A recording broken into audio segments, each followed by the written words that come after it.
All right, everybody. Game is over as of about 5 minutes ago. Penn State 35, Washington 28. I feel like we learned quite a bit about these guys today, and I want to say two things about this team that I think are true. Two things that today really hammered home. Number one, I'm proud of them. They won 10 games, even though they lost a bunch of their players last year to the draft, and they lost a couple more to injury as this season went along. They had injury problems on their offensive line and in the secondary. They plowed on. They found a way to win 10 games and make the Fiesta Bowl. I'm proud of all that. But the other side of that is the team is not good enough if we want to get to where we want to get to. And I mean that in the sense of we are clearly behind the other elite teams in the country. We might be an elite team in our conference, but we learned today, I think, that that is very, very different from being an elite team to everyone else. So, to go over this game, there's a lot of stuff to be disappointed about, and most of it really is, in my opinion, learning that this team cannot compete on the level of non-Pac-12 teams. Like, we're really good. We can compete in the Pac-12 perfectly fine. We're as good as any team in the Pac-12. We caught some unlucky breaks, so we didn't get to play for the conference title, but we are up there with the Stanfords and the USCs and all those teams. But as this bowl season is showing us, there's a difference between being Pac-12 good and then, big picture good. And the main areas where I learned that today, because I didn't know this until after this game was over, but our run defense, which was by far the best run defense in all the nation this year, 2.6 yards a carry. Nobody ran on us except for a little bit of Bryce Love. And today kind of got roasted. Now, Barkley had a 92-yard touchdown run. If you take that run out, his numbers are a lot more, normal, and you would probably feel pretty good about that. But even with that, I saw a run defense which had looked dominant all year long really just take a step back, facing a really good running back and a really good running attack. So I learned that our run defense is not as good as we think it is, because in the toughest challenge we've had to face all year, I think we kind of got pantsed. But more than that, even, would be our pass defense on both sides. Look, I know that the Washington Huskies secondary has had some injuries this year. They're not as good as they normally would be, but they still got JoJo McIntosh.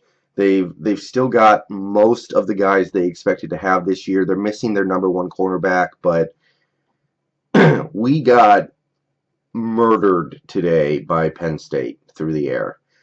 The numbers will tell you that we got murdered. But even beyond that, guys, on third down, this game was really painful. We could not get off the field on third down. I think Penn State ended up being something like 11 of 13 on third down, and both of their missed conversions came right before the end of the half and right before the end of the game, when they had a fourth down that they ended up converting anyway. So we could not get off the field at all. Whatever Penn State needed to do to pick up a third down conversion, they did it every time. We couldn't cover receivers. Our secondary was not up to the task. And bigger than that, our pass rush looked like a joke out there. We did not touch Trace McSorley, but, 2 or 3 times the whole game. Early in the game, I was more mad at the coaching because we were rushing 3 against McSorley, and he was picking our, 8-man secondary apart. But as this game went on, and I saw our pass rushers taking on their offensive line, it seemed like a mismatch, that we just couldn't win that match. So that kind of physical dominance really, really showed me that our pass rush, which had been good most of this season, getting completely dominated by the Penn State offensive line, tells me that the team simply needs to get more talent. They need to be better. And I'm not ragging on the guys for this. They lost a ton of guys to the NFL last year, and they lost a couple more to injury. But the sense I got from today is what we thought we had in this team, while it's very, very good, it's not great. And it needs to be better if we want to actually win a title anytime soon. So the defense, big letdown, but instead of getting angry about it and talking about how badly they played, I'm going to just say we're not good enough. And today really taught me that, because whatever Penn State needed to do on offense, they got. The only way we really were able to get them off the field was to force turnovers, and this game would have been a blowout if it wasn't for turnovers. We won that battle 3-0. And, one of those turnovers was a pitch play where the running back wasn't looking and just, rolled to us. Another one was a picked pass where the ball bounced up high in the air. It wasn't necessarily even stuff we were doing. I'm glad we got them, but if Penn State had, been a little more careful, they might have put up 50 in this game. I don't think we could have stopped them conventionally. The only thing we could do was force turnovers. So yeah, defense, big, fat, wet disappointment, but I think it's what it is. I think this is our team. And our team was good enough to compete in the Pac-12. It's not good enough to compete nationally. Don't let the close score of this game fool you. I think we kind of got destroyed in this game, and we caught some turnovers that helped us keep it close. When Penn State was going to take a 4-touchdown lead into halftime until they ran a stupid pitch play that the running back didn't notice, and we picked up the fumble and scored off of it. So, I don't know, guys. I'm a little down on the unit right now. Offensively, this is another area where I have no choice but to come to the conclusion that this team just doesn't have enough talent. Look, our offensive line, it has an injury problem. We're missing our starting left tackle. That sucks, but for basically the entire first 20 minutes of this game, our offensive line was getting the shit beaten out of them. They couldn't keep Jake Browning upright. They couldn't run block for Gaskin and Coleman and Ahmed, and everything was just terrible.